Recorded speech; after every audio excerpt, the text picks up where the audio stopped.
Good morning, church. We will start out with our bulletin article here by Matt Burleson. Logo selection. For some time now, several in our congregation have kicked around the idea of designing a new logo, which would symbolically represent who we are, where we are, and why we're here. So when the communication team was formed this summer, one of the tasks was to develop a new logo. The only direction we had early on was the image of giant springs, which seems to resonate with our congregation. At some point, a sister on the team was caught by the idea of trees planted by the water. The phrase brings to mind Psalms 1, 2 through 3, which describes someone whose delight is in the law of the Lord and who meditates on his law day and night. That person is like a tree planted by streams of water, which yields its fruit in season, and whose leaf does not wither. Whatever they do prospers. This was the initial inspiration, giant springs in Psalms 1 3. Somewhere early in the conversation, I took point on the process. We swapped from one designer to another. Jennifer Allen, who designed a first round of drafts, round one, left much to be desired. So we went back to the drawing board with Jennifer. She suggested we look at several existing logos and point out what we liked and didn't like. After pulling several existing logos from the internet, the team of people I was working with for early feedback suggested several inputs. One comment was that they wanted mountains. One design also prominently featured the word, and several liked that idea.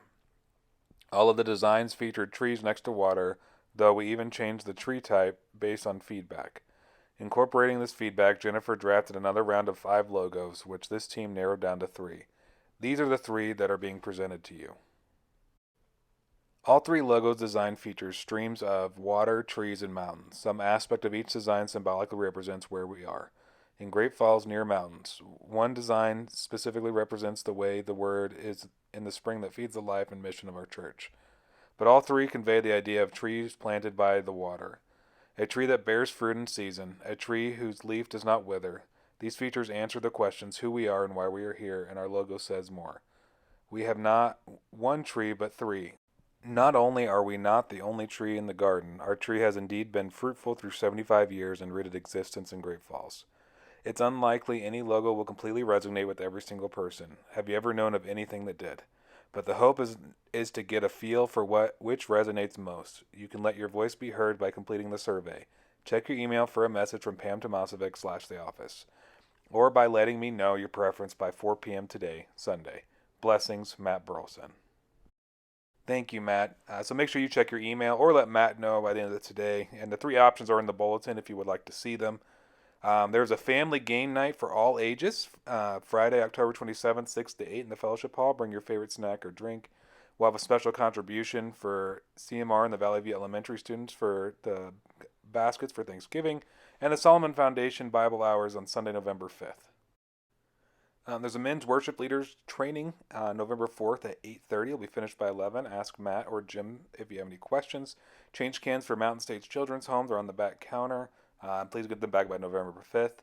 And the Kids Connecting for Christ will be in the Fellowship Hall Friday, November 10th, 6 to 7:30. That's K through 6th grade. Ask Melanie Schwartz if you have any issues.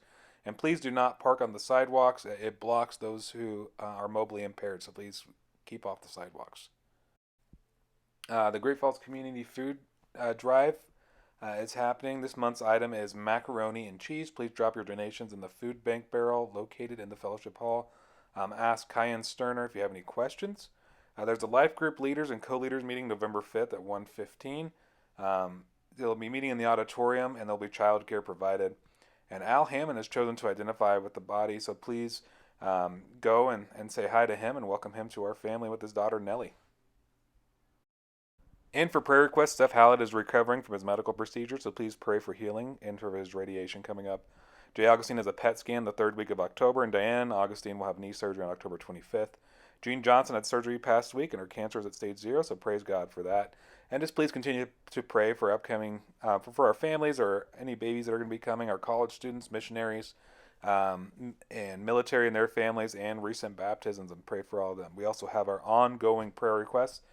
So please continue to keep them in your prayers, and may God bless us as we move forward by moving upward, inward, and outward.